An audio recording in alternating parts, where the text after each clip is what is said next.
Bienvenidos a Narrática, tu espacio de lectura. En el día de hoy tenemos a la escritora argentina Silvia Iparraguirre, una escritora que ha sabido retratar el sur del fin del mundo. Para que la conozcas más, voy a darte 4 datos curiosos sobre ella. Dato número 1. Su novela más célebre viaja al siglo XIX y al corazón de la Patagonia. La Tierra del Fuego, de 1998, es una de las obras más reconocidas internacionalmente. Basada en hechos reales, narra el encuentro entre culturas a través del personaje de Julius Popper y un joven Selkman. La novela aborda el genocidio indígena desde una perspectiva crítica, profunda y humanista. Fue traducida a varios idiomas y utilizada como material de estudio en universidades de América y Europa. Dato número 2. Silvia Iparraguirre es una escritora y crítica literaria con alma de docente. Antes de dedicarse plenamente a la ficción, Iparraguirre trabajó como investigadora y profesora en la Facultad de Filosofía y Letras de la UBA. Su formación académica influye fuertemente en su obra, donde se percibe una mirada lúcida y documentada sobre los procesos históricos y culturales de la Argentina. Dato número 3. Fundadora de una revista literaria clave. En los años 80, junto a su pareja, el escritor Mempo Giardinelli, fue una de las fundadoras de la revista Puro Cuento, una publicación dedicada exclusivamente a la narrativa breve. Desde allí impulsó a nuevos autores y defendió el cuento como forma literaria mayor, en tiempos en el que el mercado editorial privilegiaba la novela. Dato número 4. Muchas de sus obras, como La Orfandad o El País del Viento, exploran los vínculos entre la identidad, el lenguaje, la historia y la memoria colectiva. Iparraguirre es una de las voces femeninas más potentes de la narrativa argentina contemporánea, con una escritura que une sensibilidad poética y compromiso ético. Silvia Iparraguirre aborda a la Patagonia en El País del Viento con una mezcla de lirismo, profundidad histórica y reflexión existencial. Lejos de ser solo un paisaje, la Patagonia se convierte en un personaje más, vasto, solitario y desafiante. Su narrativa rescata tanto la belleza salvaje del sur argentino como su carácter indómito, y en esa inmensidad sitúa a sus personajes enfrentados a la soledad, el desarraigo o la búsqueda del sentido. La autora construye una Patagonia rica en simbolismo, donde el viento constante, mencionado desde el título, representa tanto el paso del tiempo como el eco de historias silenciadas. Iparraguirre recupera voces marginadas, indígenas y femeninas, mostrando cómo el territorio también guarda las huellas de la violencia, la colonización y el olvido. En estos cuentos, la Patagonia no es una postal, sino una experiencia árida, mítica y poética. El paisaje y el alma de los personajes se entrelazan, y esa conexión sutil entre lo externo y lo interno es una de las marcas más poderosas de su escritura. Leer a Silvia Iparraguirre es entrar en el sur literario que emociona, inquieta y, sobre todo, permanece. Ahora sí, antes de empezar, quiero agradecerles a todas las personas que se han suscrito al canal y que nos siguen. Realmente es una caricia al alma a un trabajo que hacemos con mucho amor. También a aquellos que nos escuchan y que todavía no se suscribieron. Las suscripciones, los comentarios y los likes nos ayudan a crecer. y a saber qué camino seguir para traerles mejores historias, mejores relatos. El cuento del día de hoy es En el sur del mundo. Chubut, 1866. Dylan recorrió la playa chata del río. Le gustaba vagabundear por ese paraje desierto cada vez que su padre no lo necesitaba. Buscaba piedras veteadas y caracoles, los más raros y de colores brillantes que pudiera encontrar.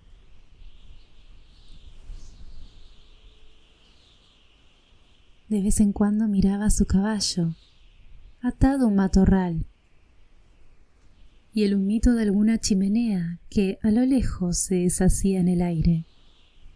En este país, decía su padre, apenas uno se alejaba un poco, las cosas parecían perderse en la planicie y el vacío.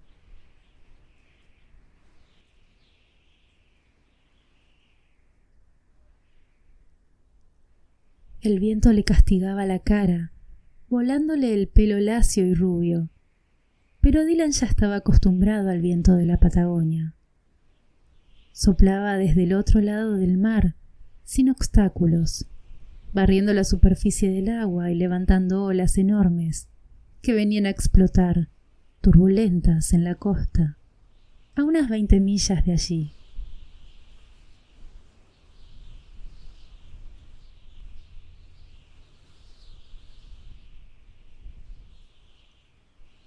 A los pocos días de llegar, una noche el Dr. Williams le mostró un mapa en el que se veía el enorme espacio vacío del Atlántico Sur.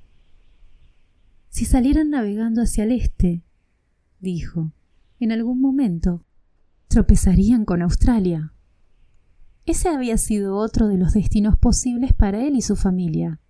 Sin embargo, su padre se había decidido por la Argentina, y por aquel lugar tan al sur del mundo, tan lejos de su país natal. Trepó la suave ribera y empezó a practicar puntería con las piedras. Se agachaba, buscando cantos rodados entre el pasto duro, cuando el corazón se le trepó a la garganta. Huellas claras de caballos removían la tierra y se extendían varios metros de la orilla del río. Instintivamente levantó la cabeza. ¡Indios! Miró hacia las casas, que a la distancia se vieron más insignificantes y desamparadas que nunca. En el oeste, sobre el horizonte, volaba una nube de polvo gris. Dylan echó a correr, montó de un salto y se largó en un galope desenfrenado hacia las casas.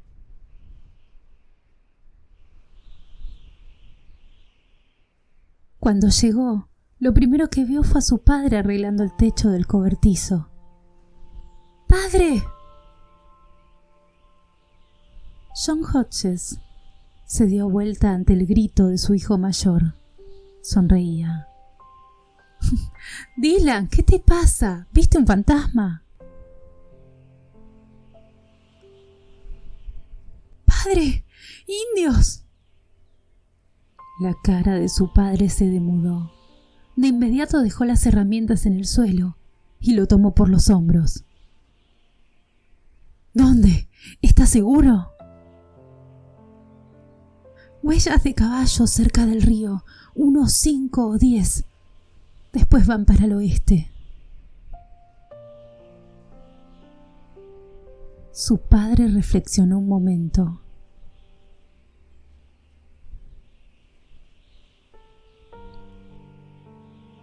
No digas nada en la casa, ni a tu madre. A ella menos que menos. ¿Comprendiste?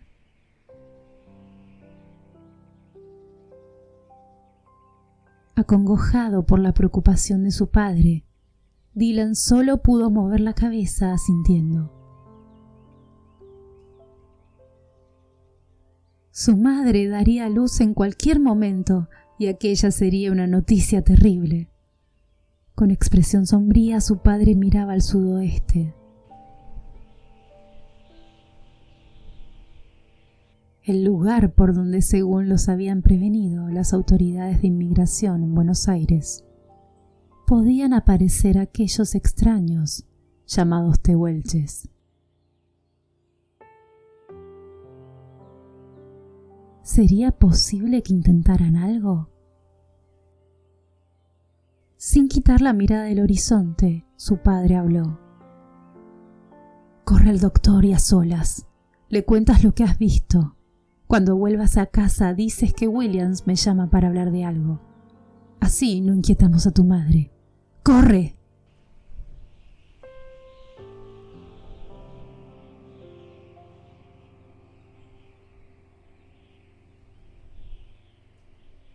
Dylan saltó limpia la valla y en segundos cubrió los 100 metros que separaban su casa de la del Dr. Williams.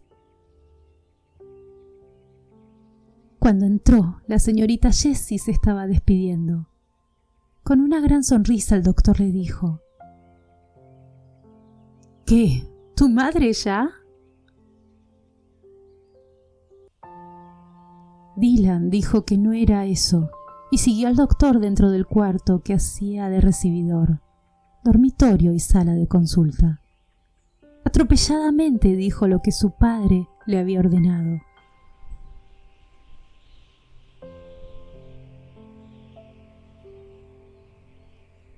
En silencio el médico se acercó a la ventana y miró en la misma dirección que su padre.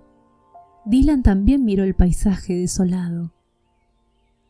¿Qué podrían hacer ellos, pacíficos colonos, en caso de que los indios atacaran? Ni siquiera tenían caballos suficientes para que las mujeres huyeran. ¿Y a dónde? El poblado más cercano estaba a cientos y cientos de millas. El miedo lo hizo tiritar, pero no dijo nada.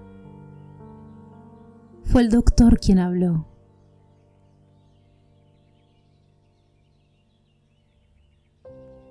Que tu padre venga en 1 hora. Voy a buscar a los demás para decidir qué hacer. El doctor lo miró. Hijo, ¿estás seguro de que eran indios?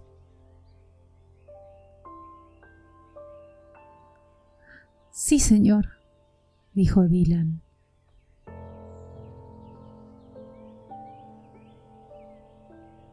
Bueno, tal vez nos estén observando. Tal vez tengan curiosidad. El mes que viene hace 1 año que llegamos y jamás los hemos visto. No siempre hay que pensar lo peor. Le dio una palmadita en la cabeza y lo mandó de vuelta.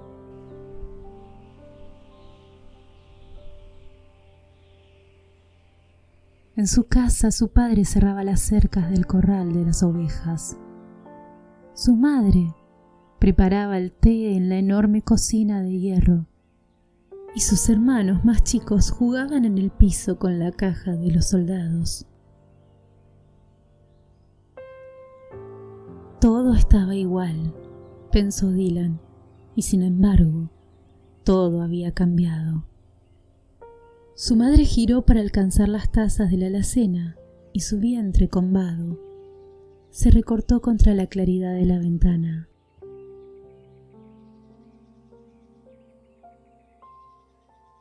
Dylan, querido, ¿por dónde has andado hoy?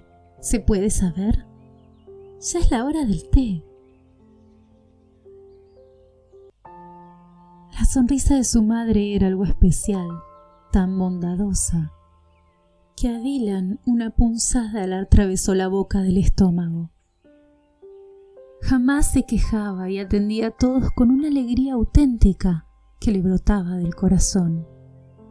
Hombres y mujeres de la aldea la querían por igual y para cada uno tenía las palabras justas.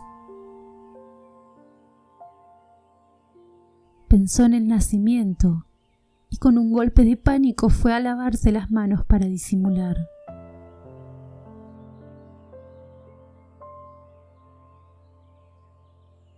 ¿Qué iba a hacer de su madre en caso de un ataque de los indios? ¿Y si justo era el momento en que su hermano pedía nacer?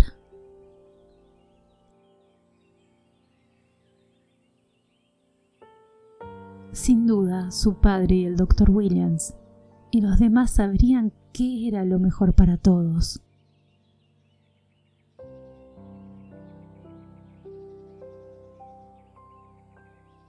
Tal vez las cosas fueran como dijo el doctor, y no había de qué preocuparse.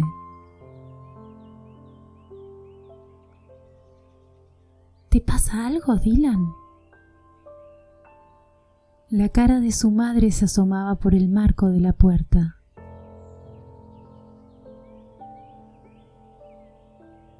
Nada, madre. Vengo de la casa del doctor. Dice que padre vaya, que quiere hablar algo con él. Y enseguida agregó: dijo que yo también fuera. Ah, ¿sí? Entonces serán cosas importantes que deberán tratar los hombres solos.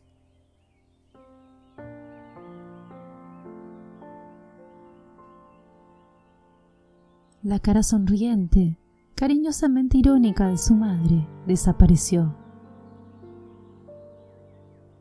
De la cocina llegaba un delicioso aroma a torta recién horneada, la torta que hacía su abuela. Aquí casi al fin del mundo.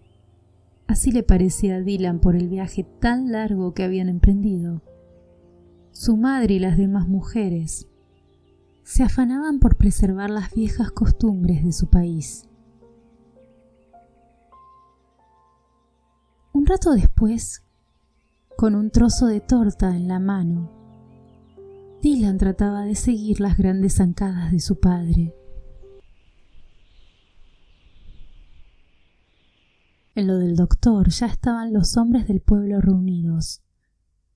El fornido Nash, el herrero James Douglas, que tocaba el violín, Brannan, el sacerdote, los hermanos Buck y Stephen Lenahy, el maestro O'Neill, el carpintero Ned McAllister y todos los demás. En el centro de la rueda, de manera solemne, Dylan repitió por tercera vez lo que había visto. Después del relato se hizo un pesado silencio.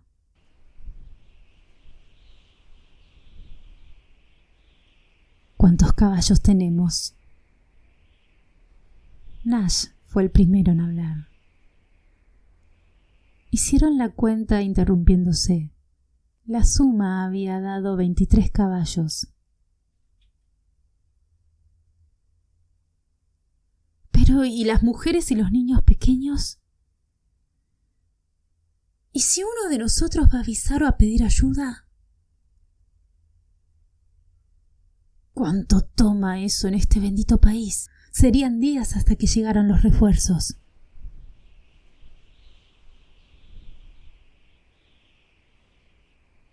Señores, la voz gruesa y sonora de Buck Lenahy. Veamos lo principal. ¿Con cuántas armas contamos?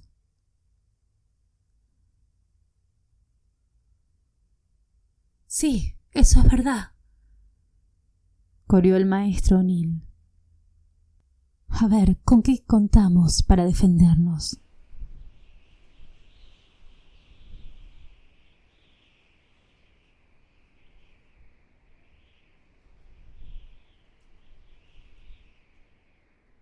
Las voces se alzaron haciendo cuentas del armamento, de los carros y de todo en lo que el mínimo pueblo pudiera usarse como defensa, escape o pedido de auxilio.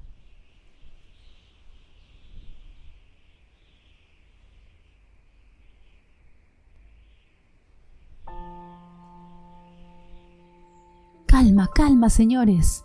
Debemos permanecer calmos. ¿Y si no nos atacan? ¿Si solo sienten curiosidad como nosotros por ellos?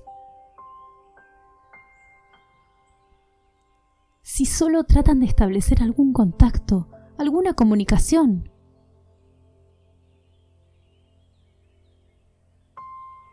Los ojos agrandados de Dylan miraron con agradecimiento al doctor. Sí, eso era perfectamente posible. ¿Por qué pensar solo lo malo?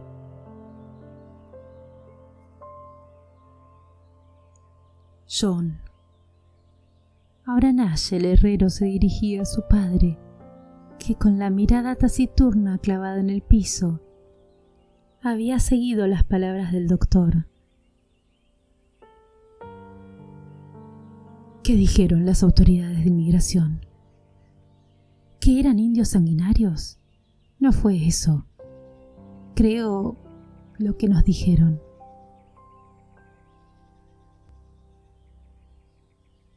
No, no fue eso. Tampoco lo podían asegurar al 100%.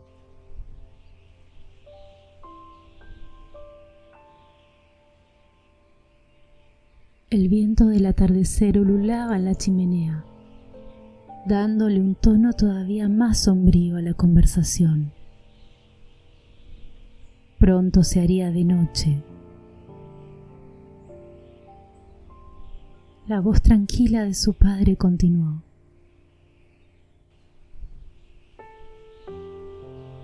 Son los dueños de esta región desde que se tiene memoria.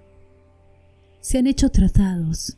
El gobierno a veces les ha pagado por sus tierras, muchas veces no. Recorren todo el territorio, desde los Andes hasta la costa y de norte a sur. Es posible, es casi seguro, que nos hayan observado desde que pusimos el pie aquí. Y es posible también que quieran acercarse. ¿Con qué fin?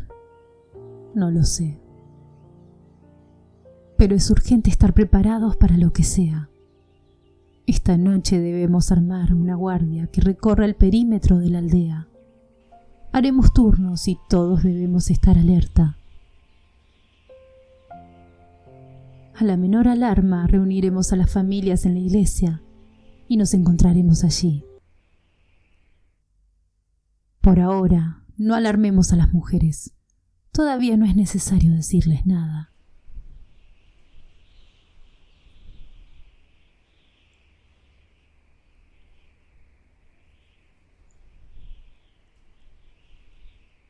Los hombres estuvieron de acuerdo con lo dicho por John Hodges. Un momento después volvían a sus casas. Esa noche Dylan tardó en dormirse. A la madrugada un sonido brusco lo despertó. Quedó expectante, sentado en la cama en la oscuridad. Sus hermanos dormían mecidos por el cuchicheo monótono del viento en la ventana. Sigilosamente caminó descalzo y se asomó a la cocina. El corpulento perfil de su padre se recortaba en la luz de la luna. Sin decir nada, Dylan volvió a acostarse.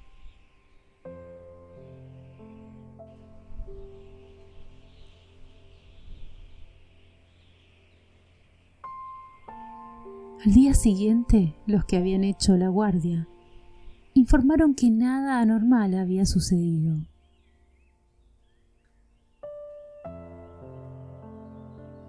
Por la tarde, hubo revuelo en la casa. Su madre sintió los dolores de parto y Dylan corrió a buscar al doctor. Cuando volvieron a entrar en la casa, su padre calentaba ollas de agua sobre la cocina. No bien hizo pasar al doctor. Lo mandó a que se llevara a sus hermanos a lo de la señorita Jessie y que esperaran allí. Antes de salir, Dylan miró a su madre. «No te preocupes», le dijo con su inalterable sonrisa. «Es tu hermano el que ya viene. Todo va a estar bien».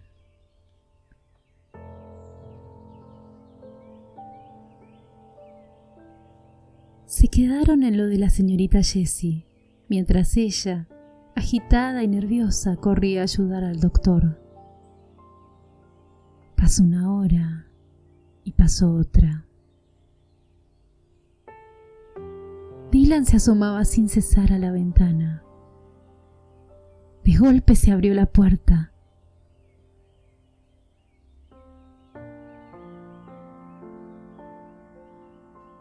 Y la señorita Jessie, con la cara regordeta, reluciente de satisfacción, gritó: ¡Es una niña!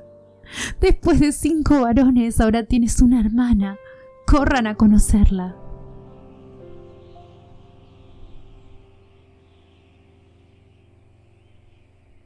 No era necesario que lo dijera. Ya los 5 corrían dando saltos entre los jóvenes árboles que se mecían con el viento. Dylan arrastrando a los 2 más chicos en la carrera. Una niña, parecía mentira.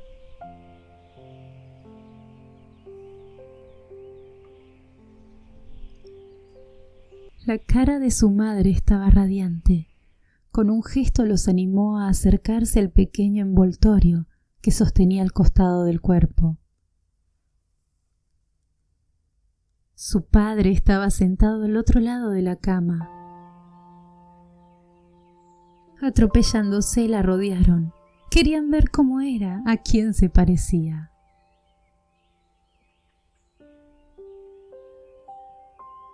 Con cuidado, repetía su madre.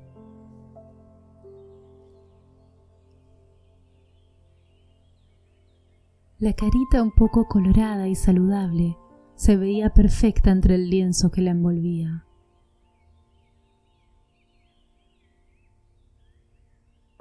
Dylan le tomó la mano y miró asombrado los pequeñísimos dedos.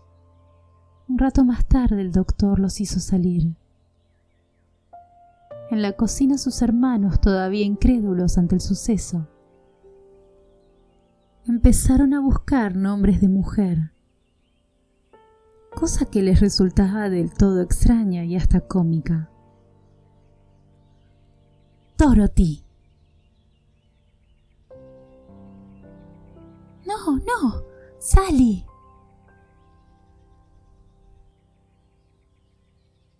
Mejor Anne, dijo Dylan con autoridad desde el otro lado de la cocina.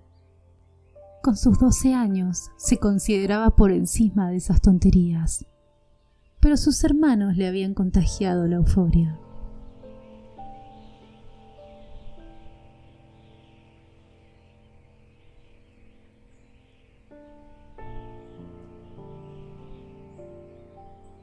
El doctor y su padre hablaban en un rincón, las caras en extremo preocupadas. Dylan recordó de golpe: ¡los indios! Y su alegría se fumó. Sobresaltado se acercó a donde los adultos hablaban en voz baja.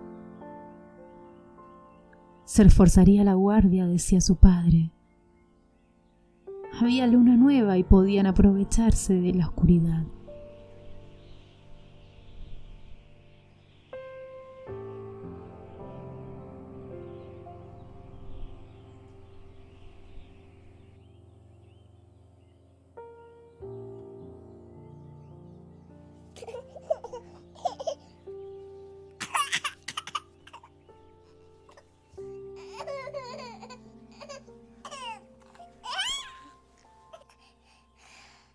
Esa noche la recién llegada se hizo oír, y solo a la madrugada entró en un sueño apacible. Dylan espió la cara dormida de su madre junto a la diminuta de su hermana. Haría cualquier cosa por defenderlas. Se encontró con los ojos serios de su padre, y esos ojos expresaban lo mismo que él estaba pensando.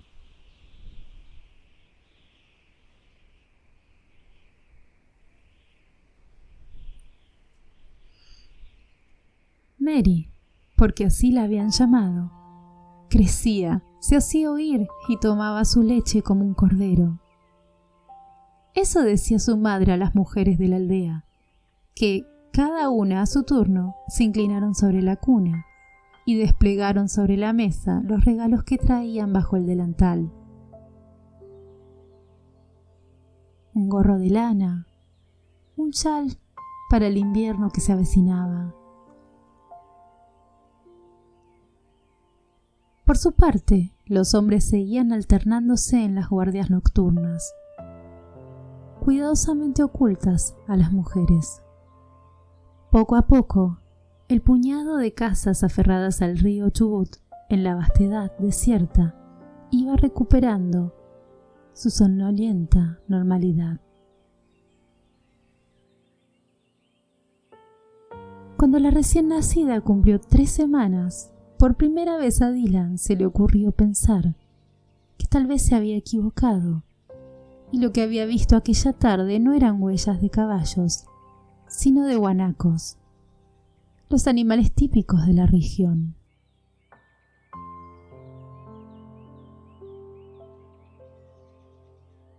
¿Cómo no se había dado cuenta? Era una manada de guanacos, y el polvo en el horizonte era también de la misma manada de guanacos. Se sintió liviano, libre de un peso tremendo. Casi saltaba de alegría. Corrió a decírselo a su padre, que quedó pensativo. De todos modos, no le permitió salir en sus correrías habituales a buscar pichones o piedras raras. Liberado, Dylan pasaba las tardes ayudando en la casa o dando lecciones en lo del maestro O'Neill o mirando crecer a su hermana. Hacía días que su madre había retomado sus quehaceres, como si nada hubiera ocurrido. «¡Sangre galesa!», exclamaba ella, riéndose, cuando le señalaban su buena salud. «Y 6 niños traídos al mundo».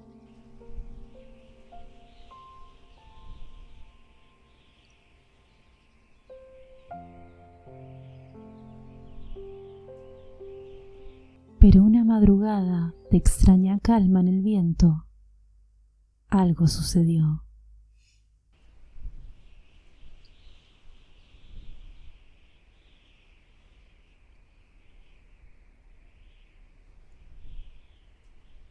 Primero fue el grito de Nash llamando a su padre, después el doctor, subido al techo de su casa mirando al sur. Después todos salieron a medio vestir y miraron hacia allí, hacia donde inequívocamente se levantaba una nube de polvo que crecía.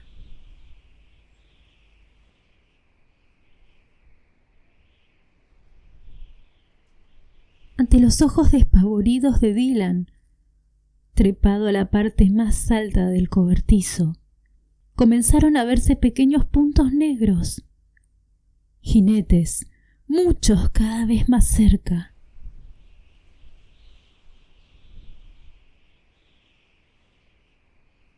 Como un emisario siniestro, el viento trajo el sordo retumbar del galope de los caballos en la tierra dura. Los hombres buscaron las armas. Mujeres y chicos corrieron a la precaria iglesia. Los hombres se atropellaron cruzando gritos y ademanes violentos, mientras codo con codo formaban un cordón en semicírculo defendiendo la entrada.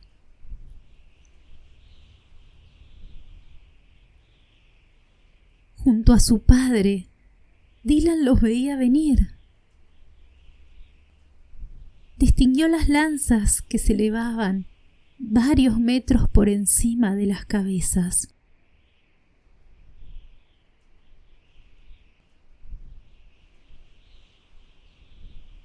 Una ráfaga de terror traspasó a los colonos, que miraban el avance como el que espera una catástrofe, incrédulos todavía, inmovilizados. El padre Brannan murmuraba una oración. Las mujeres contestaban el rezo, algunas caían de rodillas. Habían preferido salir de la iglesia y apretarse detrás del cerco de los hombres, con los chicos aferrados a las polleras. Los tehuelches alcanzaron el borde de la aldea y desde allí avanzaron al paso. A unos 10 metros se detuvieron y esperaron. Nadie supo qué. Solo los caballos se movían, sudorosos, piafando, sacudiendo las crines. En la proximidad se hicieron precisas las caras oscuras, pintadas con trazos blancos, las vinchas, el pelo negro y duro. Ágiles como gatos, algunos se acuclillaron sobre el lomo de los caballos, apoyándose en la lanza.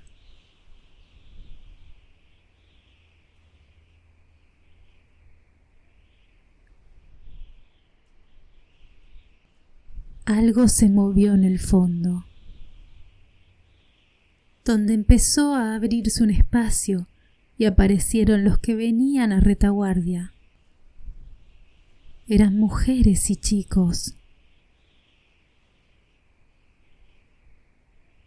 Eran mujeres y chicos. Algunos de su misma edad, le pareció a Dylan, aunque con el gesto salvaje de pequeños caciques. Cuando llegaron a la primera fila, se deslizaron al suelo.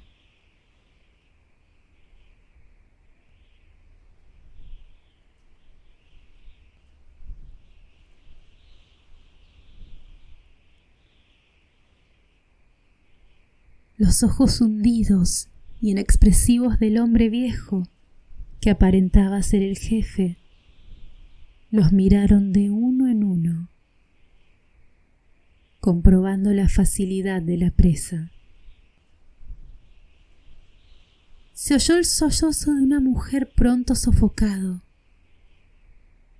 Como guiado por Dylan se estremeció.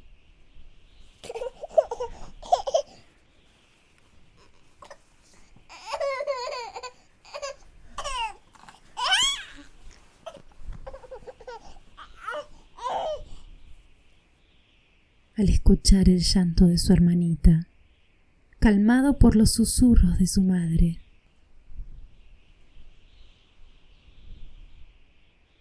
Sin ninguna señal de connivencia, varios indios desmontaron de un salto y avanzaron.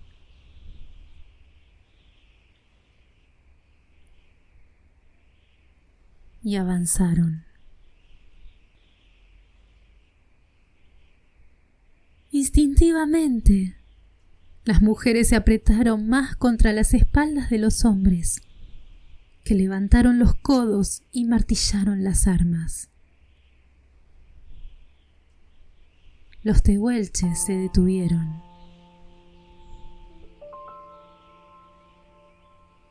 Pero muchos otros se lanzaron al suelo y venían atrás.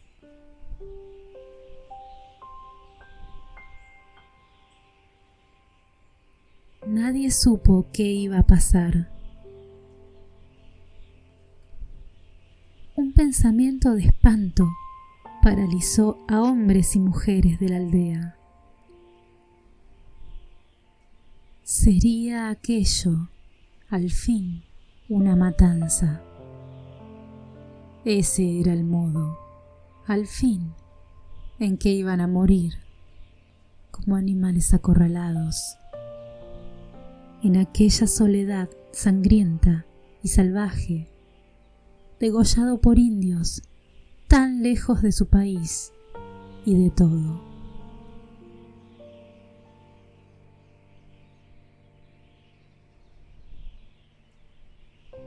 Fue en ese momento cuando Dylan percibió el movimiento y vio a su madre abrirse paso, romper el cerco de los hombres y pasar,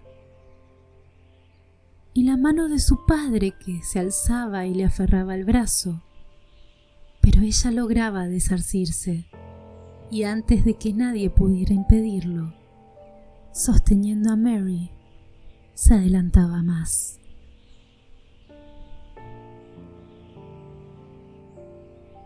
«Madre, ¿qué haces?», susurró Dylan sin darse cuenta de que hablaba.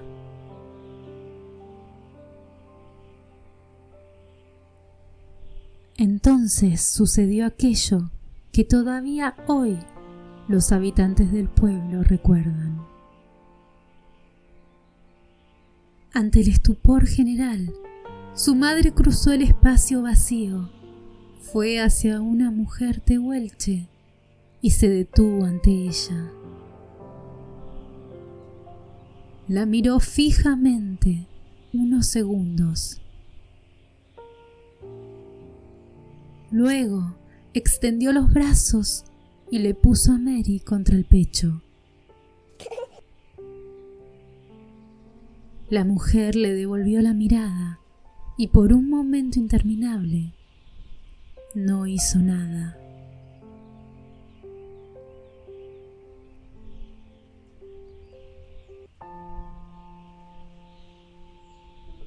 Después levantó los brazos y sostuvo a la criatura contra sí. Con dedos delicados corrió el rebozo y miró la carita.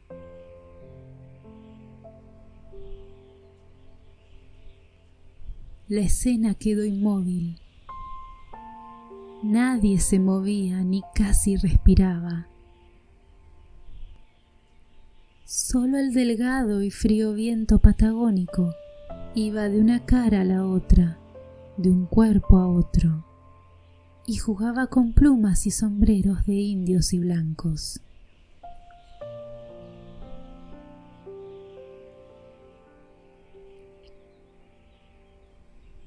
Uno de los tehuelches hizo un gesto, levantó la mano a la altura de la cabeza. Dylan vio a su padre bajar lentamente el arma. Uno a uno, los colonos hicieron lo mismo. Ahora era su padre quien cruzaba la tierra de nadie, barrida por el viento y acercándose al hombre que había hecho el saludo, le tendía la mano. Detrás de él fueron los demás hombres de la aldea. Dylan no podía quitar la mirada de su madre y la mujer tehuelche.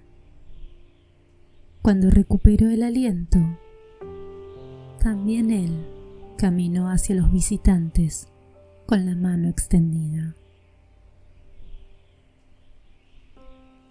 Fin. Espero que te haya gustado este cuento. Si quieres más de Silvia Iparraguirre y estos relatos patagónicos, déjalo en los comentarios. Para aquellos que quieran participar en los clubes de lectura de Narrática, dejaremos nuestro email en el primer comentario fijado. Si todavía no estás suscrito, suscríbete, eso nos ayuda a seguir creciendo. Y gracias por tu apoyo y por escucharme. Para más relatos, para más historias, esto es Narrática, yo soy Yap. Hasta luego.